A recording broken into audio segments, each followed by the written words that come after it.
What's up, everybody? It's Alex from Heavy New York, invading Columbus, Ohio for Sonic Temple, and today we're here with Chris of Bad Wolves. Thank you so much for your time. Yeah. First off, once again, congratulations on all the success with Disobey. Thank you. Yeah. So now that it's been over a year since the release of Disobey, do you have like a conclusion on this overall record cycle? I'm just happy that people liked it. Really? You know, pretty much, because I didn't know how everybody was going to respond to it with Zombie being like the first single, being a radio rock song, and it, you know, and the record's pretty heavy.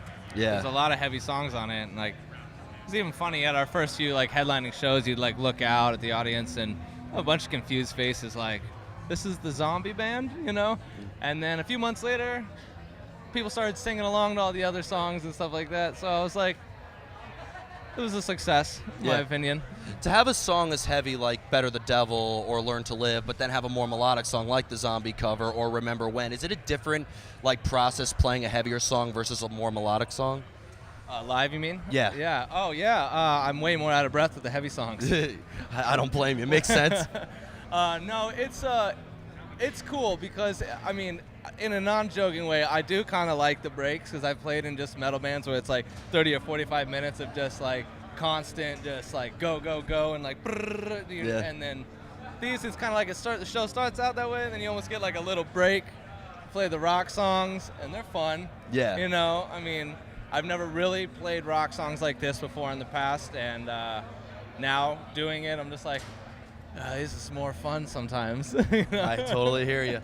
Now, being that Bad Wolves has, you know, Tommy from Divine Heresy and Westfield Massacre and Vex, Doc from God Forbid, members of Devil Driver and Mimic and in this moment, I think, as well. Like, is Bad Wolves meant to kind of like be a hybrid of all the projects in one, or did Bad Wolves start as like, let's do something we never did before? Well, the band started with John, our drummer. Yeah. Just from when he left Devil Driver, he knew that he wanted to start another band, and so he just started just writing songs, and with no, like, I guess, real direct vision of like where he wanted to go with it. He just knew it wanted to be like heavy, original, and catchy, you know, which is kind of a little cliche sounding, but there was no means to like get this person from that band or that person from that band to, you know, it was just we're all homies, and we're like, all right, well, like, let's just have a band with homies in it, you know what I mean? And so that's just kind of how it happened. But the musical side of it is just kind of like I said, we're just trying to just be our own sound, kind of. Yeah, you absolutely. And, you know, it's funny because I feel like, you know, Bad Wolves has played with so many different types of bands, with a band like From Ashes to New, and now you're doing this festival with 100 other bands and so much. I feel like this Australia album, with Nickelback, which is the weirdest thing I've ever done. But the most awesome thing I've ever done. Which is interesting. Have you noticed like a different reaction to your music depending on the tours you've been on? Yeah, see, well, that one, for example, I was really nervous about because I was like, oh, we can't play any heavy songs. We got to cut this and that and the other thing. And then I think on the way there, we were all just like, you know, man, forget that. Like, let's just see what happens. And it went over fine. Like, you know what I mean? Playing to, like, that crowd, they were still into it, which was, like, very surprising to me. Awesome. You know what I mean? Because you don't know what to expect with those types of crowds. Like, they could be pretty brutal. Like, they're there to see that one band. They don't give a crap about the openers, let alone a heavy metal opener. I totally hear you. But we got the gig because the bass player listens to our record when he works out. And that's like how it all happened. That's so, beautiful. I was like, perfect. Beautiful. And the final question I want to ask you is, I know you guys are working on new music, and from what I understand, actually I heard the new record is pretty much almost there, almost done.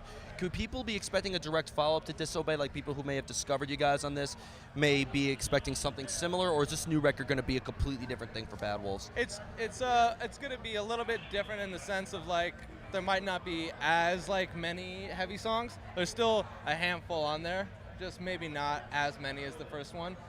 When I say metal songs, I mean just like screaming from start to finish type of songs, you know what I mean? Like the songs that we're working on now are a little bit more structured, not saying like the radio rock, it's still very low tuning.